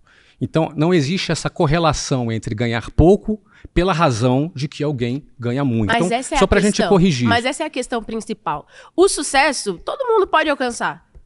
Mas tem a questão da desigualdade social. Nem todo mundo sai do mesmo parâmetro. De forma alguma. Né? Eu sei que por exemplo, saí de baixo. Que você saiu de baixo, que você também fez a sua escola de inglês, que fez ela crescer, sim. Mas você precisou de professores para fazer isso acontecer, você precisou de pessoas para comprar o seu curso para fazer isso acontecer, você precisou de pessoas que acreditavam no seu curso para fazer isso acontecer, e você também precisou do capital estrangeiro vir aqui e comprar a sua escola para assim você se tornar um bilionário.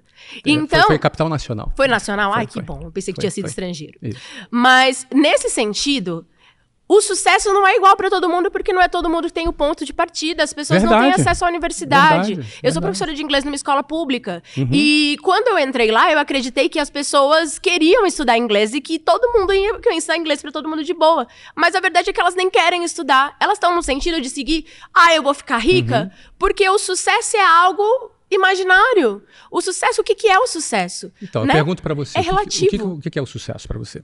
O sucesso é você ter tempo, é você se alimentar bem, é você não passar fome, é você ver sua família feliz, é você poder fazer uma prestação de uma viagem, visitar os seus parentes, né? Poder ter descanso para fazer uma academia, para comer o seu lanche, para ir no restaurante maneiro. E tudo isso você vai precisar de quê para fazer tudo isso? Vai precisar de dinheiro, concorda comigo? E tempo. Dinheiro e tempo, concorda comigo? Dinheiro e tempo. Dinheiro e tempo. Então, o que eu coloco aqui, que o sucesso é uma ciência exata, que todos podem aprender, independentemente da origem. Porque, por exemplo, eu tenho um lugar de fala para poder falar sobre o que é ser periférico, sobre o que é andar de ônibus cheio, sobre o que é andar de trem cheio.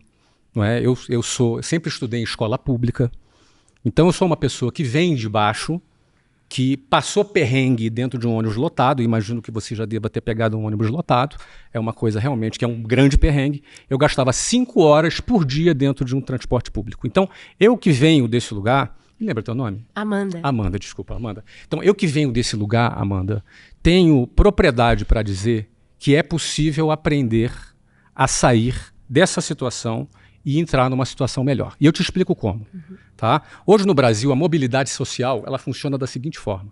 Uma pessoa para sair da pobreza até a classe média, em média no Brasil, leva 9 gerações. É um absurdo, concorda? É um absurdo. É um absurdo. Leva 9 gerações. Então, eu estou falando que eu saí deste lugar ao lugar que eu estou. Numa única geração. Numa única geração e em poucos anos. Mas isso não foi algo fora da curva? Claro que foi. O não sucesso... é todo mundo que vai conseguir. Não, mas não é isso que eu estou falando pra E não você. é questão de acreditar, não é um papo de coach dizendo assim, olha, você acredita, porque se eu conseguir, você vai conseguir não, isso também. É balela, isso não é balela. Sobre isso, porque é uma pessoa que pega o ônibus lotado e tem 3 horas de viagem, ela vai chegar cansada em casa, às vezes ela vai fazer uma academia. Como é que você acha que eu chegava? Vai assistir uma novela. Eu não fazia academia? E ela não vai pensar no amanhã, às vezes, de eu vou ficar milionário, ou vou ficar bilionário, ou eu vou ganhar mais dinheiro. Às vezes é só um sonho, ela fica lá, rodando a internet e vendo um vídeo. Isso. E ela vai conseguir discutir, ela vai ter essa criticidade de conseguir seguir um foco diferente, de seguir esse sucesso esperado. O que você está falando é ótimo. O que você está falando é ótimo. O ponto aqui é o seguinte, nem todo mundo vai virar bilionário. Alguns vão virar milionários. E é por isso que os bilionários não deveriam existir. Esse já é um outro tema. A gente pode falar sobre ele também. Mas é só pra gente falar sobre o sucesso aqui. Sim. Que é o nosso tema aqui agora. Não é? Mas então, bilionário é uma coisa de sucesso, não é? Não tem a ver com sucesso falar que os bilionários não deveriam existir. Porque às vezes ser bilionário não é questão de sucesso. Você conhece outros bilionários e sabe que você deve ser o único entre eles que não tem herança, que os pais não vieram das... muitos começaram... Dono de terra ou donos de escravos. Pouquíssimos, olha só, pouquíssimos são como eu, que começou da periferia. Mas muitos começaram do zero. Mas o que eu quero dizer para você, só para fechar essa pergunta, que acho que é muito importante, Amanda, você é uma guerreira, professora de inglês, atua na área que eu gosto, que é inglês, ensino da língua inglesa, não é? O que eu queria dizer para você é o seguinte, é possível todo mundo melhorar de vida. Todo mundo. Nem todo mundo vai ser bilionário. Raríssimas pessoas vão ser bilionárias. Alguns vão ser milionários, mas todos podem melhorar de vida. Você quer ver um exemplo? Sim, através do estudo elas conseguem melhorar de vida. Exatamente, esse é um exemplo. Através do trabalho elas conseguem melhorar de vida, mas elas não mudam de O fato de você falar inglês... Fomos expulsos. Acabou o tempo. Obrigada, valeu, Amanda. Beijo. É nóis.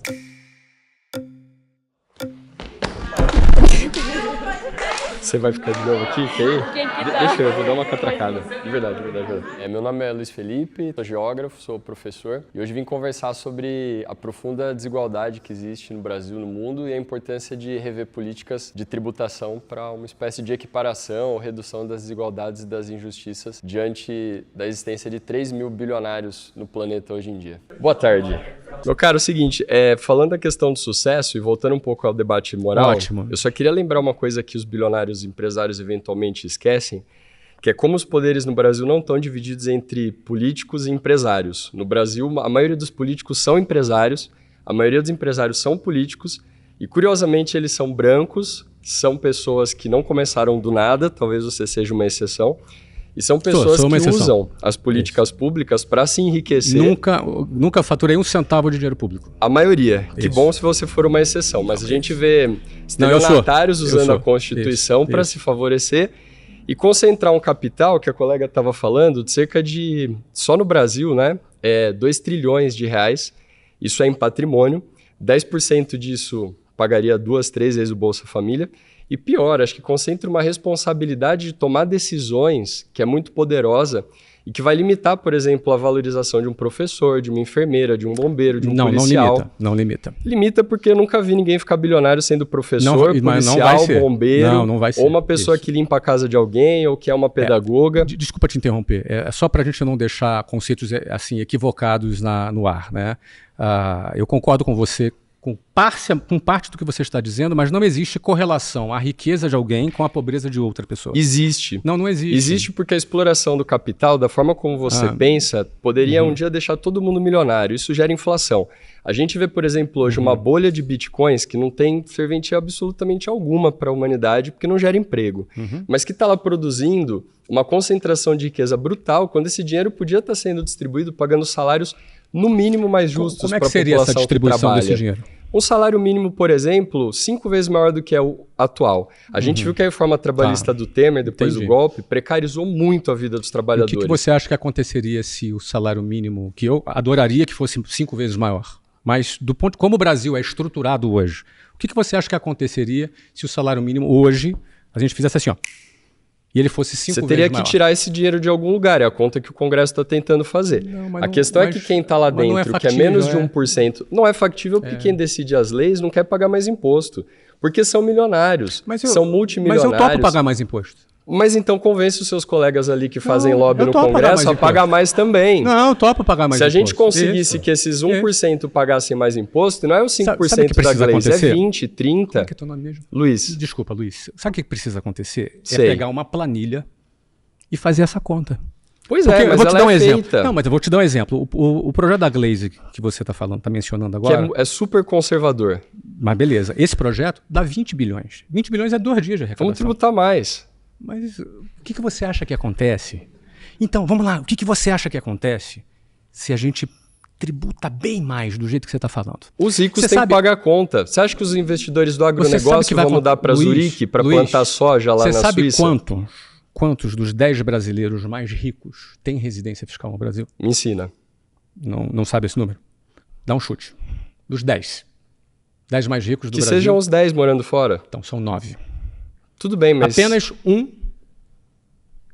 tem residência fiscal no Brasil. Você sabe quantas famílias milionárias... Deixa eu só te interromper. Não, só para concluir o raciocínio. Eu vou depois devolvo para você. Tá tranquilo, tá? E vai ser rápido. Sabe quantas famílias milionárias saíram do Brasil no ano passado? 800. O país não parou, diga-se de passagem. Mas não vai parar. Os ônibus continuam cheios mas o que acontece? E as fábricas continuam produzindo. Mas o que acontece quando 800 milionários saem do país? Tem menos evasão fiscal de quem sonega. Não, mas aí você está generalizando. Sim, não estatisticamente não generaliza. Eu não sonego imposto. Eu acredito em você. Isso, mas não é particular a discussão, por favor, eu sei, mas entenda. quando a gente generaliza o assunto, a nossa conversa não fica muito inteligente. Mas não é o Luiz e o Flávio, é um trabalhador e um bilionário. Eu preciso generalizar. Não. Quando você generaliza, você erra. Então, não necessariamente.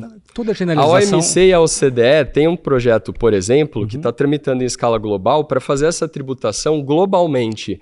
Assim, o evasor de divisa que está no Brasil e muda para outro país vai ter que pagar lá também. Mas quem muda para um outro país não é evasor de divisas. Ele tem um patrimônio... Ele está saindo daqui para não pagar imposto. Não, ele vai pagar imposto em outro lugar. Por isso chamam paraísos fiscais, né?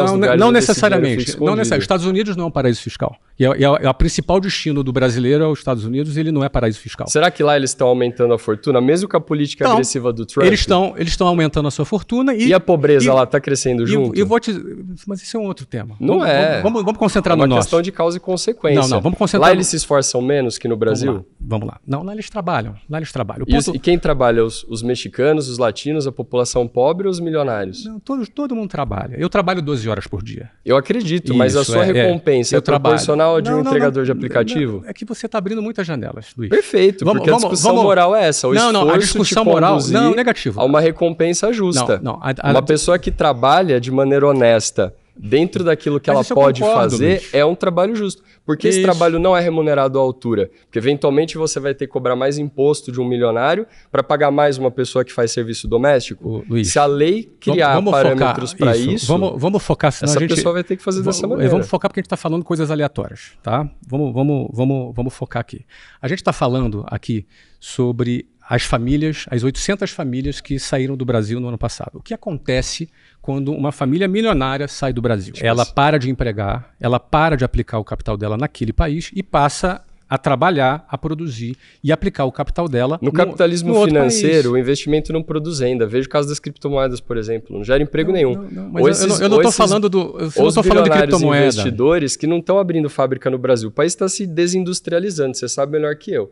E com essa por que você acha que está desindustrializando? Porque a gente começou a comprar de empresas de capital estrangeiro e baratear a mão de obra que é explorada e escravizada no Sudeste Asiático, onde novos bilionários estão surgindo. Exatamente. Não por acaso. Sim, mas falando... Você abre muita janela, Luiz. Mas é porque eu estou tendo uma visão que é global. Eu entendo a sua visão global, mas o que eu quero dizer para você... Qual é o nosso tópico aqui? Que o sucesso é uma ciência exata que todos podem aprender. Não é. Não, esse aqui é o nosso tópico. Perfeito. Então argumenta, isso. Não é por quê? Não é porque a pessoa que trabalha, se esforça, é honesta, aprende isso desde cedo, ela não vai ficar necessariamente rica. A não ser que você me diga que entrar para uma carreira de estelionato seja uma forma de aprender a ficar rico, talvez a gente consiga concordar. Mas ensinar alguém o sucesso, tenho certeza que todo mundo que está aqui tem pais, mães, familiares que desde cedo ensinam o caminho das pedras, que basicamente é ser honesto, estudar, fazer bem, ter disciplina, não ferrar ninguém. E essas pessoas não estão ficando milionárias. Não é só esse o caminho das pedras. Então, mas aí é que entra a questão do privilégio. Então, eu posso de herança, de cor de pele, de gênero, legal, de nacionalidade. Eu posso dividir o meu conhecimento com você aqui. Você gostaria? Você acha que você vai me ensinar a ser milionário? Olha, eu posso te ensinar a ser milionário. Eu não sei se realmente você vai conseguir atingir esse resultado. Eu não posso te garantir isso. Não é vendendo curso nem fazendo pirâmide. Pirâmide não, mas... Pirâmide não. Perfeito. Mas vendendo curso é uma possibilidade. Então, mas eu vendo, por exemplo, curso de inglês há 30 anos. Muito bom, mas não foi isso que te deixou rico, eventualmente? Foi. Não foi vender para uma empresa maior que tinha uma projeção de capital especulativo? Não, eu já tinha mais de 80 milhões de lucro por ano quando eu vendi para essa empresa. E por que as outras pessoas que vendem cursos assim não estão ricas? Elas são incompetentes? É uma questão de performance. É uma questão de performance. Então 300 pessoas são competentes e 150 milhões de brasileiros não. Eventualmente eu vou te dizer que... Vocês ouviram. Não. A gente... Eventualmente... A gente é incompetente ou preguiçoso. Eu posso terminar de falar? Por favor. Eventualmente, uma pessoa precisa aprender. Você faz o quê, por exemplo? Eu sou professor. Você é professor de quê? Sim, de geografia. Você é professor de geografia. Eu não conheço nenhum professor de geografia que ficou rico. Nem eu. Mas nem eu conheço, bombeiro, nem uma mas eu conheço professor de inglês que ficou rico. Eu conheço Conheço professor de biologia que ficou rico, dando aula? Dando aula, inclusive é meu sócio, inclusive hoje, não é? Ele é professor de biologia, não é? Obviamente criou uma plataforma agora de preparação para Enem, é uma das coisas que ele trabalha. Plataformização da educação, é o que está baixando o nosso valor de hora-aula. Que a colega, né? Muito bom. Obrigado pela honestidade.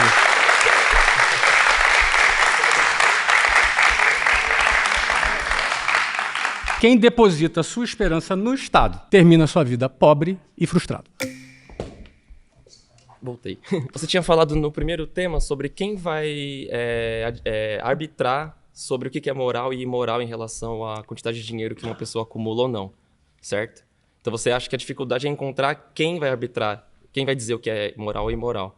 A minha esperança é que o Estado, diferente de uma empresa privada, Perfeito. Ele teoricamente é do povo. Ele teoricamente... Você acredita nisso que você está falando? Então, eu acho que ele está em disputa. A sua empresa não é do povo. A sua empresa é sua, dos seus acionistas. O Estado é.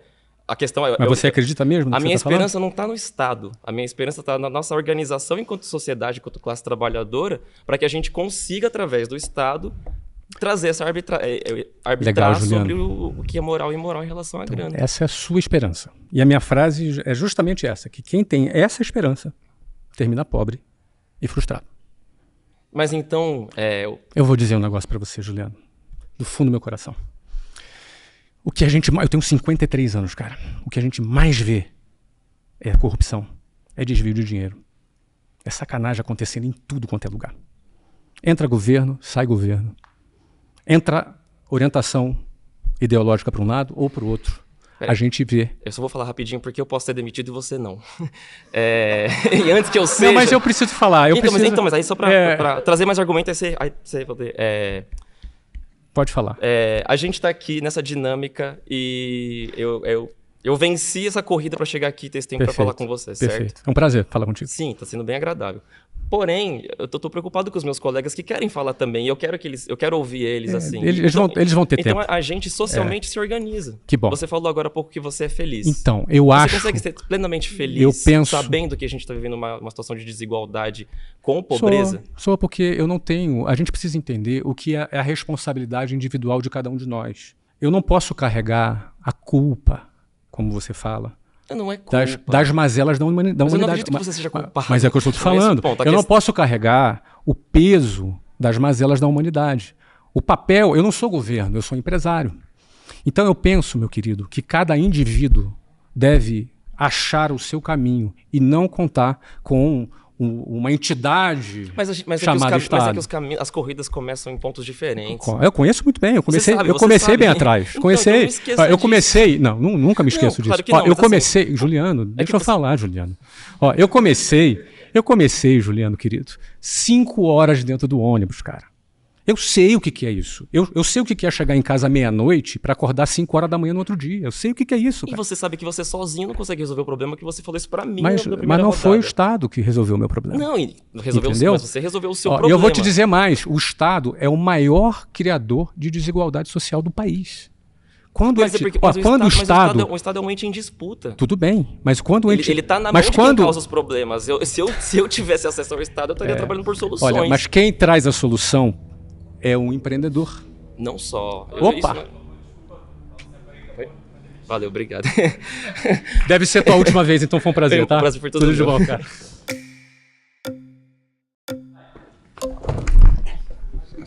Rapaz, tu é fortão, hein, cara? Então é difícil disputar contigo aí, hein? Foi muito pertinente esse tema agora, porque é o seguinte, eu terminei minha fala justamente falando e fazendo a seguinte pergunta. Quem é o responsável pela corrupção no Brasil? Os políticos ou os empresários milionários? É ruim generalizar. Se você disser que são os políticos, ou se você disser que são os empresários, você vai estar generalizando. Eu prefiro, note bem, eu prefiro dizer para você que a raiz de todos esses problemas se encontra dentro do Estado. E aí, o Estado, você vai incluir os agentes do Estado, sejam eles agentes públicos, sejam eles os políticos, ou sejam eles aqueles empresários que se instalam dentro do Estado. Vou reformular minha pergunta. Você está ouvindo o que eu estou falando? Não, estou ouvindo, mas eu vou reformular. Tem empresários que se instalam dentro do Estado e eles funcionam como se fosse parte, como um parasita dentro desse organismo, entendeu? Então, é isso. Mas toma cuidado para não generalizar. Não estou generalizando, porque assim, eu tenho certeza que um empresário... Isso não estou generalizando, porque assim, um empresário com o seu perfil... Não é o que eu queria enfrentar aqui hoje, desculpa. Eu entendo. Você veio com sede de fome de outra coisa, né? Um outro tipo de empresário. Porque é o seguinte, existe uma corrupção Eles te demitiram, amigo, desculpa. Nossa. Aí sim! Voltei. De volta. Rapidinho. Me lembra teu nome, desculpa. Gabi. Eu queria entender, então, se para você o Estado não faria o seu trabalho, qual é a sua solução prática para a gente conseguir resolver a desigualdade social? A desigualdade não vai ser resolvida nunca. Mas tem países que a gente tem existe. Menos desigualdade social não, do que mas sempre outros. vai existir. A desigualdade, ela sempre vai existir. E se a gente falar sobre miséria? Isso é terrível. A gente tem que acabar com isso. É um absurdo, é um absurdo. Qual é o sobre miséria, eu vou dizer para você que no início do século XX, nós tínhamos cerca de 65% da população passando fome. 50 anos atrás, cerca de 35% da população passava fome. Uhum. Hoje nós estamos em 9% da população que tem desafios alimentares. Ainda é um absurdo. Se você pensa, mas como, por exemplo, existe fome no mundo ainda se a gente produz tanta comida? Exatamente. A tecnologia avançou, a gente pode produzir. Porque a gente está fazendo as coisas erradas. Mas você sabe o que é o mais caro? Não é produzir a comida, é fazê-la chegar. Você pode ver que os lugares onde tem mais fome são os lugares que produzem mais internamente. Não necessariamente, não, ao contrário. A gente produz não, mas muito o Brasil, internamente, mas o Brasil, índice de fome grande não, ainda. É baixo no mundo. Não, no índice agora de fome... a gente saiu do mapa da fome de novo, né? Mas a gente tinha entrado no governo passado. Não, é que esses números são tão fantasiosos que, Gabi, eu vou dizer um são negócio... dados. Eu sei, mas são dados... se a gente entrar nisso aqui, a gente vai gastar o nosso tempo falando disso. Eu queria dizer para você o seguinte, que não basta produzir a comida, você tem que fazer ela chegar. Então, às vezes, em lugares onde você tem grandes ditaduras ou de grande lugar de corrupção, a comida não chega. Eu vou dar um exemplo para você. Quando teve aquela tragédia no Rio Grande do Sul, os empresários, inclusive eu participei desse movimento na época, a gente mandou um monte de doação. A maioria foi, não vou dizer que é a maioria, mas muito da doação que chegou foi desviada quando chegou lá. Porque a gente tem um sistema ela não corrupto. Chega. Claro. Sim. Claro, ela não chega. Você sabe qual é a minha conclusão? O capitalismo é corrupto. Não é o capitalismo, é o ser humano. É o ser humano. Porque o capitalismo ele contribui para o sistema ser corrupto. O sistema é corrupto por conta do ser humano, enfim, claro, essa Gabi, dualidade. O capitalismo é um jogo de incentivos. Então, por exemplo, uma pessoa ela é incentivada a investir o dinheiro dela para ganhar o lucro, para ganhar um dinheiro em troca. Esse jogo de incentivos não é perfeito. Tem um monte de problema. Mas se não fosse esse jogo de incentivos, eu não teria saído da pobreza. Tudo bem, mas eu queria saber... Gabi, só ouve um pouquinho. Só ouve um pouquinho. Tá, pode falar. Só para você entrar na minha sintonia. Não é? Por que, por exemplo, do início do século XX até hoje, a renda per capita média aumentou 7 vezes? Por qual motivo? Por qual razão? Porque nós temos um modelo capitalista, com todos os seus problemas, ele multiplicou por 7 a quantidade de riqueza existente no mundo. Sim, mas a gente continua tendo pessoas passando fome sem... Infelizmente. Na minha visão, sabe qual a solução? Não é da desigualdade. A gente tem que mirar, na minha visão, a pobreza. A gente tem que acabar, exterminar a pobreza. Sim. E qual é o seu plano efetivo? Vocês têm um grupo de bilionários no Zap? Eu não tenho... Vamos ajudar. Tenho muitos amigos que ajudam, a gente investe, eu não gosto de falar isso e usar como plataforma de marketing pessoal, tá? Eu gasto muito dinheiro, alguns milhões de reais por ano, em doações para projetos sociais que eu participo. Você acha que isso é suficiente? Olha, isso se cada um fizer, você pode ter certeza. Que não tem que fazer, eu tô falando você pode ter certeza, que faça mesmo. Você pode ter certeza que se cada um fizer, a gente tem a capacidade de melhorar a vida das pessoas. Mas se cada um fizer você acredita, por exemplo, em organizações não governamentais? Acredito. Que atuam dentro de comunidades? Em algumas, sim. Sim, tem umas que são falcatruas. As que são sérias, você acredita? É isso que eu tô falando, eu também acredito. Você entendeu? Porque, infelizmente, quando o dinheiro vai para o Estado... Mas é que eu acho que as ONGs, elas não são necessariamente... Elas tapam buracos, então, entendeu? Mas quando o dinheiro vai para o Estado, não necessariamente ele vai chegar lá na ponta. Esse é o problema. Sim, a gente precisa reestruturar a sociedade. Só que a minha questão é... Vocês o quê? Bilionários? Vocês bilionários? Não me coloca nesse pacote, mas por favor. Esse é o tema. Fala assim, fala para mim, não, você. É porque eu não estou falando com a pessoa física, claro, Flávio. Para mim é o jurídico bilionários, entendeu? É que não existe essa classe. A gente é independente. Você veio da comunidade... Gabi... Tchau, obrigada. Tchau. Opa! Consegui! Olha aí! agora foi, hein? É a terceira vez, né? Eu tô tentando me calar, você viu? Meu nome é Rafaela, atualmente eu sou estudante e eu acho que bilionários não deveriam existir porque é um acúmulo muito grande de capital na nossa sociedade que já é muito desigual e eu acho que isso não é natural. Como é que é seu nome? Meu nome é Rafaela, prazer. Oi, Rafa, você tá bem? Tô bem. Me conta, Rafa. Só podia recapitular o tema? Quer que eu fale sobre o Extermina Pobre aí? Deixa eu explicar um pouquinho isso, porque é meio pesado, tá? Tudo bem. Ó, uma das principais causas de desigualdade se chama Previdência Social. Para pensar que por mais que você trabalhe e se esforce e junte dinheiro e faça o que for ao longo da tua vida para ter uma vida melhor, no final das contas você vai depender do INSS. Você vai depender de uma pensão que vai ser uma mixaria e que no máximo vai ser de R$8 mil, que é o topo, e a maioria não ganha nem uma fração desse dinheiro. Sem contar com o fato que é o seguinte, quantos anos você tem? 24. Me lembra teu nome? Rafaela. Rafaela. Então, 24, Rafa. Você deve se aposentar daqui a uns 40 anos, 50 anos, né? Você tem muito tempo. Só que o ponto é o seguinte, você sabia que você trabalha hoje? Estou desempregada. Está desempregada, mas você, quando estiver trabalhando, todo mês vai ser descontado de você um percentual do INSS. Esse dinheiro que vai ser descontado, que é obrigatório do seu salário, esse dinheiro não é uma poupança para quando você for se aposentar. Esse dinheiro já vai diretamente para pagar os aposentados atuais, os velhinhos que estão lá recebendo, justamente recebendo a sua aposentadoria. Ou seja, você trabalha para poder... Esse é o modelo que nós temos, modelo de compartilhamento. Tá bom? Nesse modelo, essa galera está recebendo daquilo que você está trabalhando hoje. Só que tem um ponto. Com o avanço da medicina, os nossos velhos estão vivendo cada vez mais. Isso é bom. Ou seja, eles demoram mais para morrer. Isso é bom. Nossos pais, nossos avós, daqui a pouco eu, não é? A gente está vivendo mais. Isso é um ponto positivo. Só que isso é mais tempo as pessoas recebendo o benefício do INSS. Só que, por outro lado, a população brasileira, ela não está mais na pirâmide etária. Daqui a pouco o nosso professor de geografia vai nos ajudar com isso aqui. Né? Nossa pirâmide etária está mudando. Nossa base está ficando menor. Nós temos menos jovens na nossa sociedade. Terceiro ponto é o seguinte, eles estão casando cada vez mais tarde. Você concorda que uma pessoa hoje casar com 25 anos é muito novinha? Pô, eu casei com 20. Hoje uma pessoa casar com 35 tá na boa. Sim, mas aí... Calma. E o último ponto é o seguinte, eles estão tendo cada vez menos filhos. Qual é a consequência disso? Vai ter muito velho recebendo e pouco jovem trabalhando. Ou seja, essa conta simplesmente não fecha. Por isso que toda hora você tem uma reforma da Previdência. A todo momento você tem uma reforma da Previdência. E com isso é um grande promotor de desigualdade social. Então, se a pessoa que acredita nesse sistema, infelizmente, depositar a sua vida nesse sistema, depositar a sua esperança nesse modelo, vai terminar a vida daquele jeito que eu falei, pobre e frustrado. Desculpa perguntar, o senhor é formado? Não. Faculdade, não? Não sou formado. Eu deixei minha faculdade, eu passei numa faculdade federal para fazer tecnologia e depois eu deixei a minha faculdade para começar a trabalhar na área de vendas. E aí trabalhei na área de vendas por 4 anos, aprendi a vender, aprendi a liderar times de vendas. Foi aí que eu consegui entender como é que a gente vai no mercado e busca dinheiro.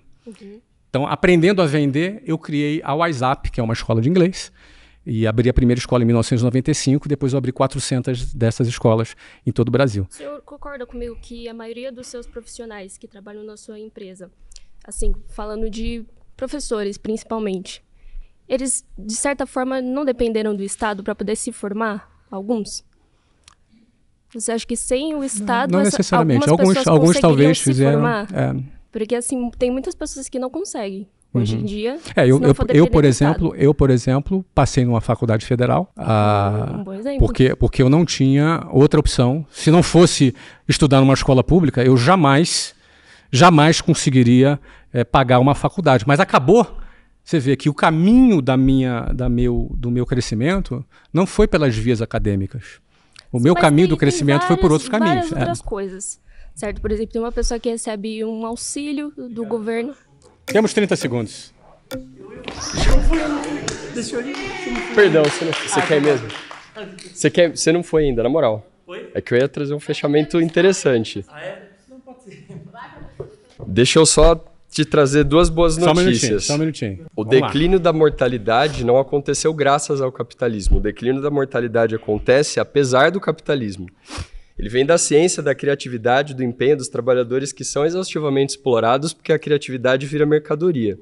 E esse Estado corrupto, quando vira um Estado coletivo e construído pela população, leva para um sistema chamado comunismo. Se você defendeu isso, vai ser uma coisa inédita, um bilionário dizendo que a gente tem que chegar ao comunismo. Já é um Estado muito diferente do capitalismo. Vou te dar mais 15 segundos. Os argumentos são ótimos, quero te ouvir, vai lá. Seria excelente, porque o Estado, no final das contas, criou a escravidão. Você é a favor do comunismo? Eu sou a favor de um governo verdadeiramente democrático. As vias de se chegar a ele variam. Aí a gente precisa entender que o comunismo é um governo do povo para o povo. Independente desse nome, eu acho isso interessante.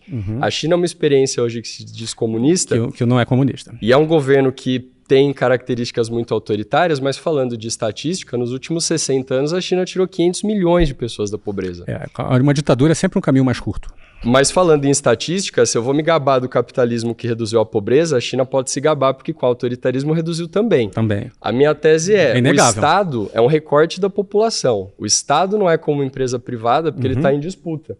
Então, se eu construo um Estado democrático popular, esse é o caminho. É a tese de superar um feudalismo e ir para um capitalismo, inevitavelmente chegar num outro estágio, que pode chamar socialismo, comunismo ou qualquer outra coisa, mas onde o Estado é eleito pelo povo, diferente de um empresário, de um bilionário, que é uma pessoa que está ali porque sim, por N fatores, mas que não está em disputa. Uma pessoa mais competente que você na sua empresa, você transfere o cargo? Ou a colega que é mais jovem que você, na sua busca pela felicidade, você trocaria de vida com ela para voltar até a idade dela? Se eu pudesse, com todos os ônus e bônus? Se eu pudesse, eu trocaria. Te garanto. Interessante. Ó, se eu pudesse... Olha aqui, ó, o nosso tempo já acabou, professor. Ó, olha só, o nosso tempo já acabou, mas se você me permitir... Cara, bom demais falar contigo. Na outra vez foi boa. Argumentos muito legais, muito respeitosos. Aliás, galera, obrigado pelo carinho, pelo respeito de todos aqui. Foi muito bacana. Mesmo aqueles que não vieram aqui, sentaram, foi muito legal sentir aqui o feedback de cada um de vocês. Eu quero encerrar falando contigo sobre esse tema. É que eu não sou a favor do comunismo. Não vi nenhuma experiência no mundo que fosse favorável implantando esse regime. Aliás, vi... Não houve. Não houve, eu sei, não houve. Talvez na abstração utópica dos desejos utópicos que todos nós temos, eu sou músico, né? Também toco, tenho um lado artístico e ao mesmo tempo sou empresário. Então, ou seja, na nossa abstração, a gente talvez desejasse alguma coisa que fosse diferente daquilo que nós temos. Isso é bom, porque o mundo não é justo. O mundo não é justo. A gente não deve nem esperar justiça, porque senão a gente vai ser frustrado também. Eu aprendi a jogar o jogo. E dentro do capitalismo, ele me permitiu sair de onde eu saí e chegar até onde eu cheguei. Através de entender o jogo, como é que funciona. Eu aprendi a vender, eu aprendi a gerar receita, eu aprendi a ganhar dinheiro, eu aprendi a montar negócios. Então, eu sempre penso, aquela frase que eu falei, que foi uma frase... que gerou uma certa comoção aqui no grupo, né? Que o sucesso é uma ciência exata que a gente pode aprender. Eu sempre, quando olho para alguém, olho para você, olho para todos os jovens que estão aqui sentados, eu sempre imagino que todo mundo aqui pode ter uma vida melhor. Todo mundo aqui pode aprender a vender, pode aprender a trabalhar dentro do jogo. Você não precisa concordar com o sistema para jogar dentro dele. Eu acho que a sociedade ela é hipócrita, acho que a sociedade tem uma série de contradições.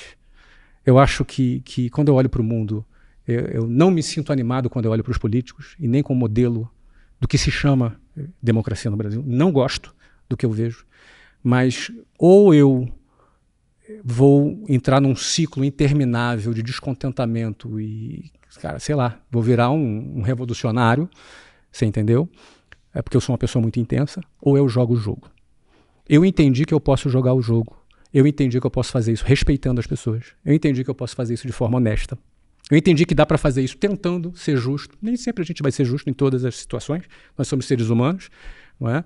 Mas buscando criar uma regra que seja jogada por todos e que beneficie a maior parte possível das pessoas. Eu, por exemplo, acredito piamente que a melhor forma de distribuir renda não é dividindo riqueza, é dividindo conhecimento. Eu entendo que o conhecimento gera renda. Vou te dar um exemplo. Tu é professor de geografia. Tu tem uma renda hoje gerada pelo conhecimento que você tem. Talvez se você não tivesse esse diploma E esse conhecimento que você tem, você não teria essa renda. Então, na realidade, o teu conhecimento te gerou uma renda. Grande ou pequena é outra discussão. Tá? Então, cada bloco de conhecimento pode nos trazer benefícios. Mas porque o conhecimento é mercantilizado. Numa sociedade onde eu não fosse obrigado a pagar pela água ou pelo aluguel, só para tu ter ideia, talvez para minha felicidade eu compartilhasse o meu conhecimento sem necessariamente ser prisioneiro do dinheiro como meio. Concordo com você. Tanto concordo que há 15 anos eu gasto 2 a 3 horas por dia produzindo conteúdo para pessoas que querem aprender a vender, que querem aprender a se desenvolver. Eu, por exemplo, tenho 12 milhões de seguidores em todas as minhas redes na internet, produzindo conteúdo com a finalidade de ajudar a pessoa a entender como é que joga esse jogo. A pessoa não precisa fechar os olhos para as injustiças. Flávio, mas com todo respeito, faz todo sentido que você fortaleça a estrutura que te beneficia. Isso não é nenhuma novidade. Mas quando eu fiz, explorando a mais-valia. Quando eu fiz isso, eu não tinha nenhuma empresa, eu tinha vendido. Pois mas se você fizesse curso sobre como superar o capitalismo, a tua posição de privilégio provavelmente seria assustada, né? Não, é que isso é utópico. Imagina sabe por que eu jamais faria isso? Porque imagina na época do feudalismo, alguém perguntando lá na Revolução Industrial onde que o capitalismo tinha dado certo. O capitalismo também foi revolucionário. Foi. Não, tá valendo, tá valendo. Em cima disso que ele está dizendo. Eu sou... O meu conhecimento, que acabou me trazendo uma outra realidade, uma realidade social diferente do que eu tinha. O que você faz? Eu sou professor. Ah, legal. Ele veio através de uma política pública do Estado. Eu sou ProUni. Minha mãe era empregada doméstica. Boa. O último resquício que o Estado acabou com da escravidão no Brasil foi as empregadas domésticas não terem direitos trabalhistas. O Estado fez isso. O Estado fez isso. Não, o Estado... Representando a população. Não, eu vou te falar, o Estado... Não, mas o Estado é o cara que mais fez atrocidades na história da humanidade. Sim, mas nós estamos falando... Como instituição, a igreja também, o capital também. A sociedade ascendesse, e o Estado também é responsável por isso. E deveria ser o maior responsável, porque educação não é negócio, é para você. A educação que eu digo cidadã, a educação do cidadão, ela não pode ser fruto de lucro. A educação é uma obrigação do Estado, está na nossa Constituição. Educação... meu irmão, mas, professor, com todo respeito, a minha última frase, que é essa que a gente está batendo esse papo, que é legal, porque praticamente o programa acabou, a gente está batendo papo aqui. É um prazer estar fazendo isso com vocês, tá?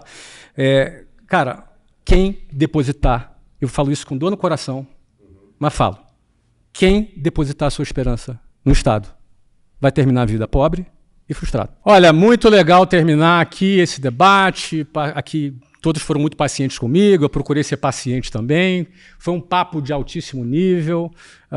Eu penso que minha mensagem final que fica aqui, que eu quero deixar marcado, é que tanto empresários quanto trabalhadores, cada um está saindo da sua casa para resolver a sua vida e levar uma vida melhor para a sua família. Cada um está fazendo esse papel. E o que nós vemos aqui é que o meu sonho utópico, eu também tenho sonhos utópicos. Meu sonho utópico é não existir um Estado que nos atrapalha. Meu sonho utópico é não existir um Estado que explora o trabalhador.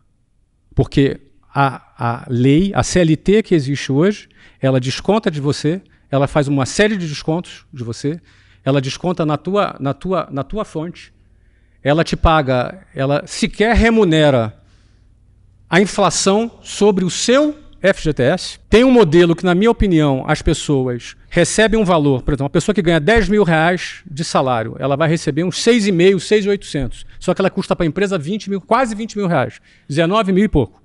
Meu sonho utópico era poder dar esse 19 mil e pouco para o empregado. Esse é meu sonho utópico. E que ele tivesse educação financeira para poder fazer o investimento do seu dinheiro e com o investimento do seu dinheiro, com a fração daquilo que ele contribui no INSS, ele fizesse uma poupança que no final da vida ele teria um salário bem maior do que ele teria no INSS e ainda aquela grana acumulada fica de herança para o filho dele. Ou seja, em vez de ficar dando dinheiro para o INSS, para uma estrutura de Estado que vai te sugar dinheiro, em vez de você ficar com dinheiro no teu fundo de garantia, que é uma grana que sequer reajusta reajusta a inflação, você está perdendo dinheiro com o teu FGTS depositado. Esse é o sistema que o Estado ofereceu. Eu, por exemplo, tenho milhares de funcionários CLT, porque eu sigo a regra do jogo, eu sigo todas as leis. Eu não sonego imposto, eu sigo todas as leis, eu pago todos os direitos trabalhistas.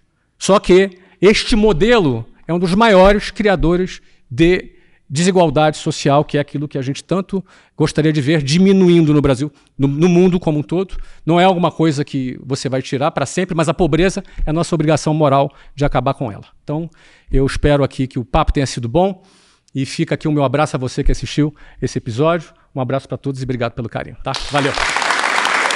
Obrigado.